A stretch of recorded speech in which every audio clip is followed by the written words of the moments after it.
Dans un monde où le pouvoir d'achat de la classe moyenne tend plutôt à diminuer et où la vague verte nous fait réfléchir, pour ne pas dire culpabiliser de plus en plus sur notre manière de consommer, la question de savoir à quel moment changer telle ou telle pièce de notre assortiment de courses devient particulièrement cornélienne.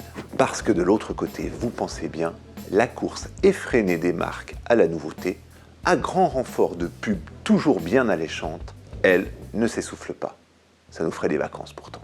Il y a à peu près 2 ans, la superbe Fenix 5, modèle haut de gamme de la marque Garmin avec toutes les fonctions qu'il faut ou ne faut pas, sortait en grande pompe, suscitant les cris de délire des fans de nouvelles technologies et de gadgets dernier cri.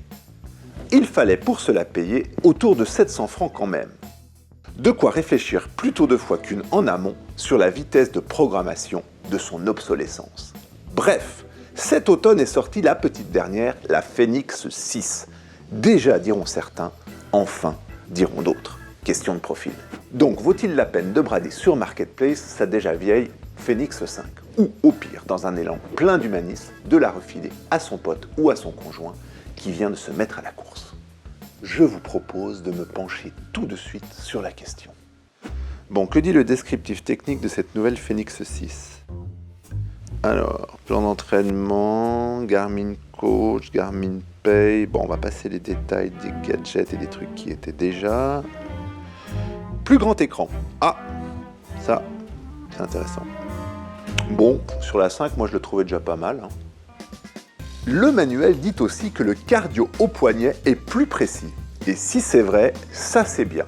Parce que d'un coureur à l'autre, d'une condition à l'autre, le cardio au poignet, quand on s'en sert, et ça peut être très utile, c'est quand même pas toujours la panacée. Le manuel dit aussi que ce cardio au poignet prend en charge les activités aquatiques.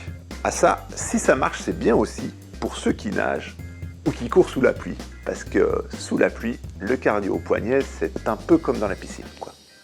Autonomie. Ah, on nous parle aussi d'une autonomie de batterie qui serait encore meilleure.